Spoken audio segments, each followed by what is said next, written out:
In the same ancient kingdom of Kosala, where the Buddha wandered, sharing his wisdom, there was a bustling riverside village. The villagers relied on the river for their livelihood, fishing, trading, and traveling. But the river was also unpredictable, with currents that could change in an instant. One day, a young fisherman named Mohan was out on his boat, casting his nets into the water. Mohan was known for his quick temper. He was easily frustrated, especially when things didn't go his way. On this particular day, the fish were scarce, and Mohan's patience was wearing thin. As the sun began to set, painting the sky in shades of orange and pink, Mohan decided to row back to the village. But as he turned his boat, he noticed another boat drifting toward him. It was empty, with no one aboard, and it was heading straight for him. Mohan's heart raced. He shouted, "Hey, watch where you are going." But the boat kept drifting closer. He waved his arms and yelled louder, "Move out of the way! Can't you see me?" But the boat didn't respond. It was empty, after all. Furious, Mohan grabbed an oar and began rowing furiously to avoid a collision. His face turned red, his muscles strained, and his anger boiled over. "Stupid boat! Why does this always happen to me?" he screamed, his voice echoing across the river. Just then, the Buddha, who had been walking along the riverbank, witnessed the scene. He approached Mohan as the young fisherman finally managed to steer his boat to safety. Mohan was still fuming, his chest heaving with anger. "Why are you so upset, my friend? Why? That boat almost crashed into me. It could have ruined my day, or worse, my boat. And there wasn't even anyone in it to apologize.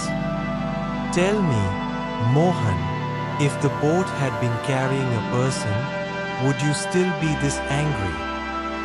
"Well, I suppose not.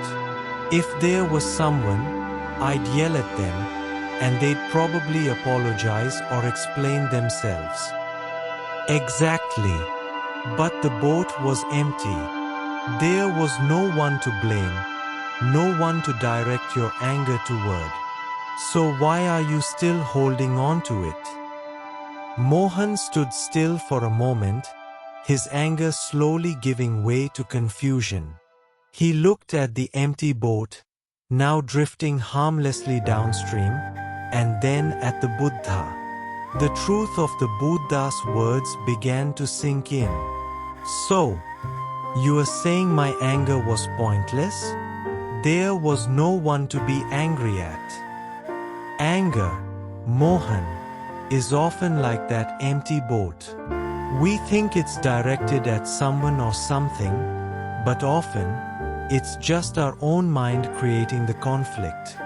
When we realize there's no one to blame, the anger loses its power. Mohan took a deep breath, feeling the weight of his anger lift. He looked at the river, now calm and serene, and then at the Buddha. For the first time, he understood. So, I was angry at nothing. I was fighting with myself. Yes, Mohan, when you let go of the need to blame, you find peace. The river flows, the boats drift, and life unfolds as it should. Your anger only disrupts your own peace, not the world around you. From that day forward, Mohan was a changed man. Whenever he felt anger rising, he remembered the empty boat. He learned to pause, to breathe, and to ask himself, is there really someone to blame, or is this just an empty boat? And so, Mohan found peace, not by changing the world around him, but by changing how he responded to it. And so, dear listener, remember this. Much of our anger is like an empty boat.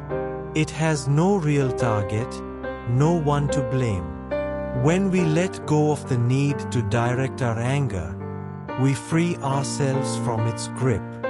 Just as Mohan learned from the Buddha, peace begins with understanding that sometimes the boat is empty. Take a deep breath now.